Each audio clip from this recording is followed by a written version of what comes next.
भारत से जुड़ी सीमा पर पिछले एक हफ्ते में 2 बार भिड़ंत हो चुकी है, जिसमें लात घूंसे चले, जमकर हाथापाई हुई, पत्थरबाजी भी हुई। और ऐसा पहले भी सुनने में आता रहा है कि चीन और भारत की सीमा पर सैनिक आपस में भिड़ गए, लेकिन इस सीमा पर कभी गोली नहीं चलती। क्यों? आखिर ऐसी क्या वजह है जो यहाँ धक्का मुक्की होती है, हाथापाई होती है, लाठी पत्थर चलते हैं, लेकिन गोली कभी नहीं चलती? तो इसके पीछे एक बहुत बड़ी वजह है। वो वजह है दोनों देशों की परिपक्वता। साल 2017 में हुआ डोकलाम विवाद तो सबको याद है। उस वक्त भी पूरे 21 दिन तक दोनों देशों की सेनाओं के बीच में गतिरोध जरूर था, लेकिन तब भी दोनों देशों की तरफ से संयम का परिचय दिया गया था, क्योंकि सीमा विवाद सैन्य टकराव में तब्दील हो लेकिन बड़े संघर्ष के रूप में न बदले, ऐसी कोशिश की जाती रही है।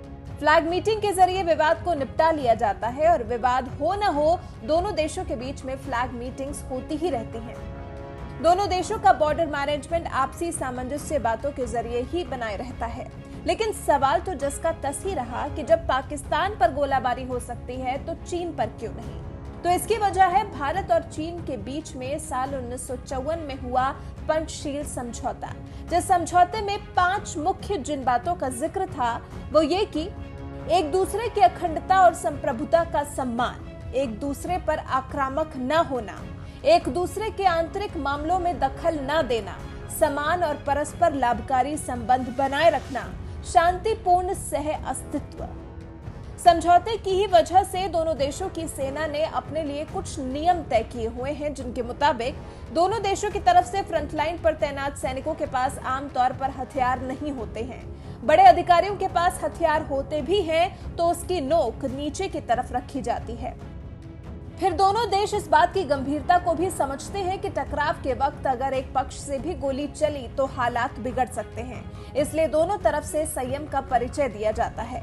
दोनों पक्षों की तरफ से तनाव ज्यादा न भड़के ऐसी कोशिश की जाती है, लेकिन विवाद ज्यादा बढ़े उससे पहले ही बातचीत के जरिए लड़ाई को सुलझा लिया जाता है। ब्रिगेड कमांड लेवल पर बैठकें काफी कारगर साबित होती हैं। लेकिन अब अपनी नीतियों में चीन इतना चालाक और कुटिल हो चुका है कि उसका भुगतान आज पूरी दुनिया कर रही है।